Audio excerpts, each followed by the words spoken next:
Hello,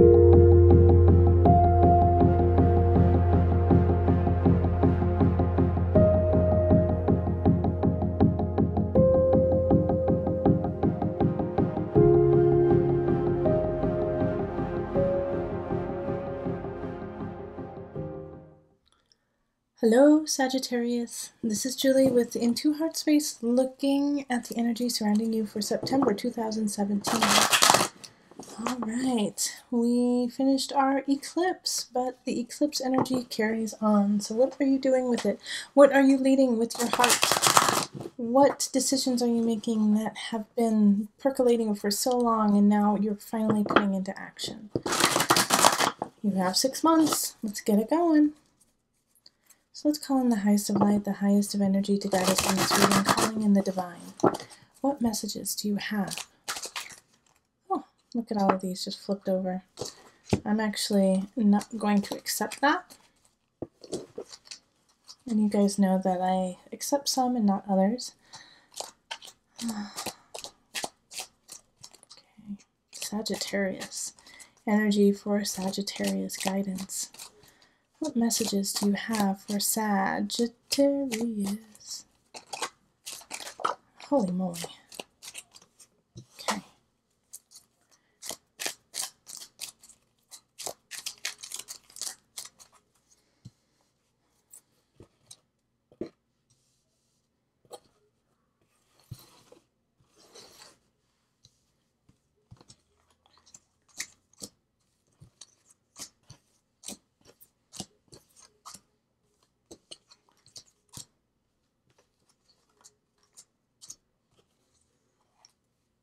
Okay.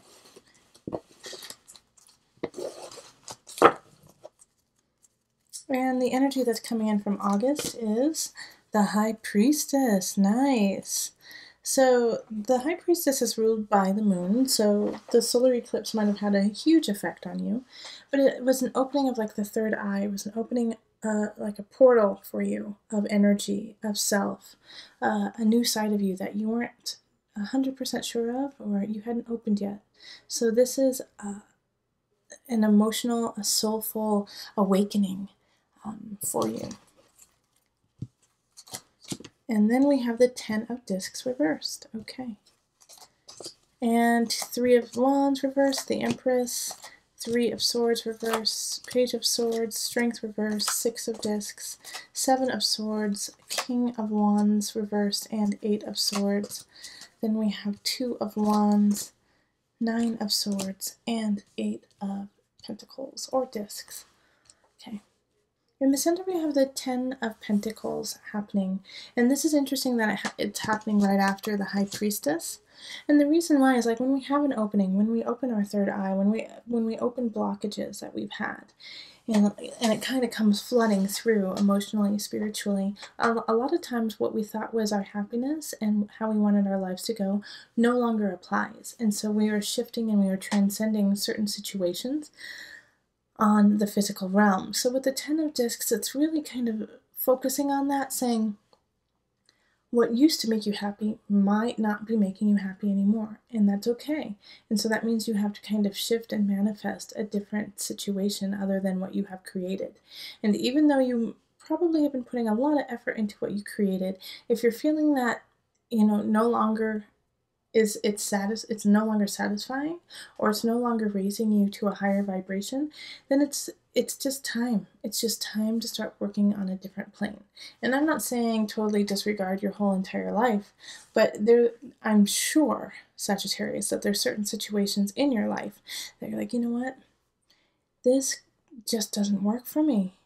I'm no longer there. I'm not at that level anymore. I'm at a different level. So now start to work at the new level that you are on. In relationship, we have 3 of Wands reversed. So this is questioning. Okay, I'm going to give them all to you. The Empress and the 3 of Swords reversed. So this is questioning a relationship, questioning whether you see a future with them. It's also the reason why you're questioning them is there may have been a betrayal. Somebody might have cheated, might have done something that you don't agree with on an ethic, moral level.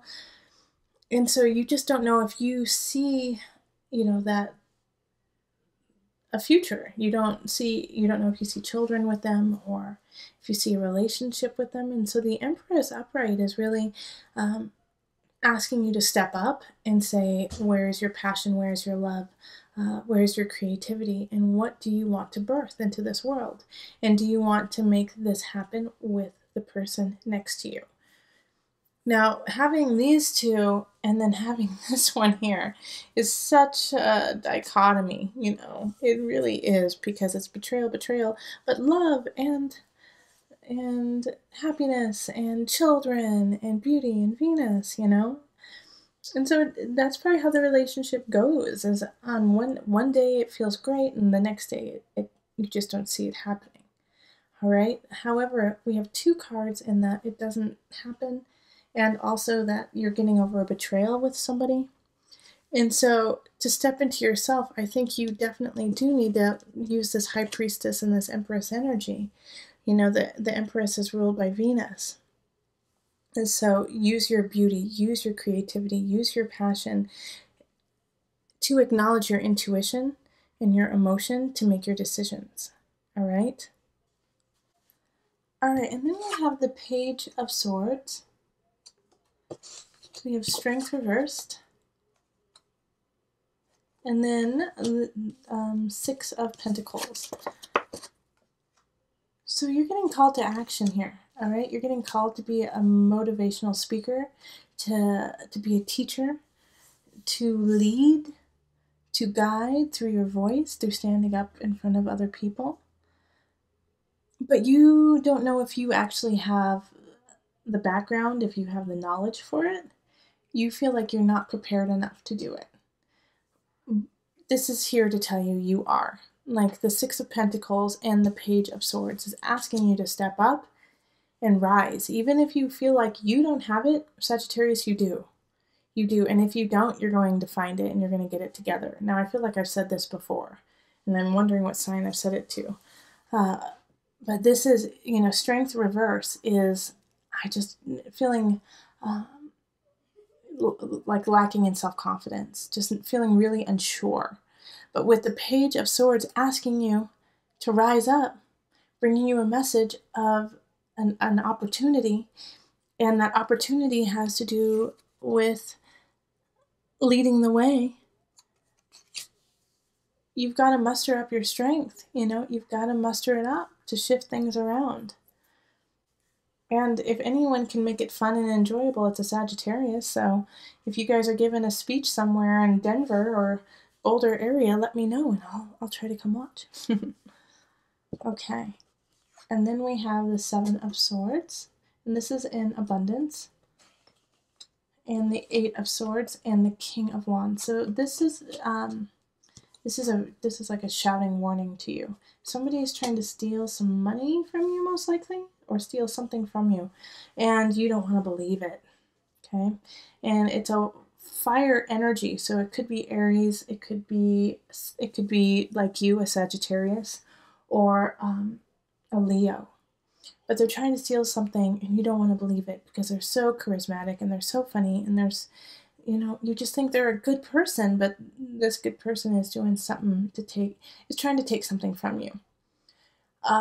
I have to throw this out here, Sagittarius, and it's only because it may apply to some. I don't believe that it applies to all of you guys whatsoever, so don't think that I'm trying to be mean to you. But you could be the one who's stealing something, you know, that you're trying to take something from somebody else, seeing as it is a fire sign and you're a fire sign. And it may not even be a physical thing, you know. It could be an idea. It could be a way of life. I know that sounds weird, but sometimes we try to emanate certain people and steal kind of their identity in a way. But it's not worth it. And I don't think that's a lot. I don't think that's many Sag. I don't think it's many at all. But I just wanted to put it out there. Because if you are doing that, it's not going to work out. And it's going to crumble. Because I see a lot of cards that cause turmoil if you create turmoil. You're not going to get off scot-free, okay? However, let's get back to if somebody else is wronging you and stealing from you. There are always signs, and this King of Wands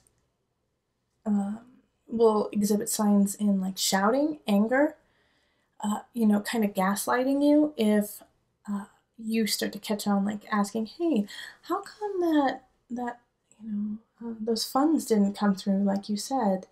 And like, why are you questioning me? Do you think I'm lying? Do you think I'm stealing from you?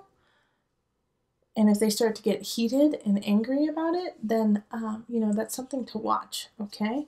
So just pay attention, and I know, and it's hard for you to pay attention to this in a way because you really respect them and adore them, and you want to believe the best in them.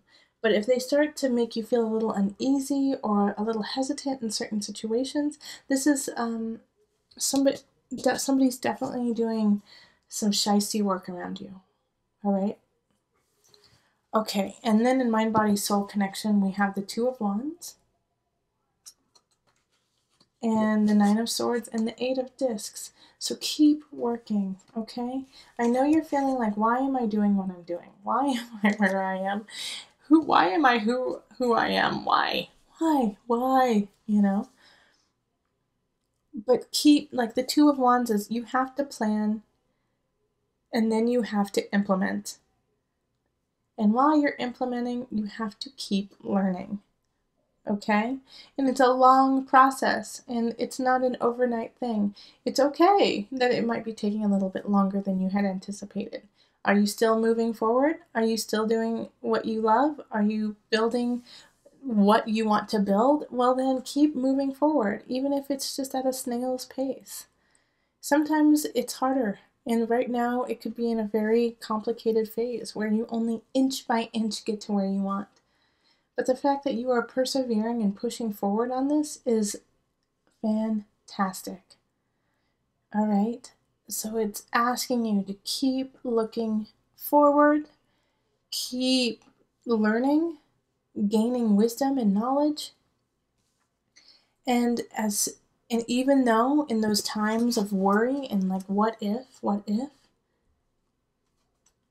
carry on forward. Okay? Turn your back on that worry and look out to the horizon. Let's call on the Mother Wisdom deck to bring it together. The Mother Wisdom deck in honor of the eclipse to our beautiful Mother Moon, who eclipsed out the sun.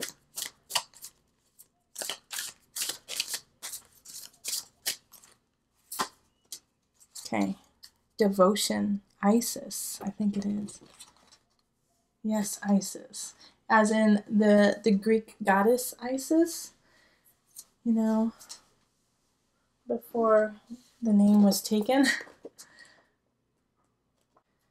The card of unstinting affection and highest sacrifice. This card signifies an expansion of your capacity to be selfless. Love comes effortlessly, but a hard-won art of devotion gets learned day after day as we put others first. Isis, the Egyptian goddess known as the Mother of Life, affirms the life-giving promise of devotion. This card embodies a devotion that reassures without mockery, listens without judgment, and gives without expecting anything in return. Fortified by this dedication, you can overlook flaws and attitudes that threaten to erode your affection. You can extend comfort and forgiveness, especially when they seem undeserved. Your devotion fills the hearts of your beloveds, but also your own. Though herein lies the rub. Sometimes devotion devolves into unhealthy obsession. It becomes a way of fulfilling our own need to be needed, our deep-seated hunger for approval. With devoted made sustainable, you will have more energy to intuit the language of love that speaks to your family, your child, your loved ones. Snuggles, endearments, food, find a gesture that conveys your love and loyalty. Let the path of devotion be your work. There are hundreds of ways to kneel and kiss those you love. Your task is to find the right one and then offer it with a pure heart.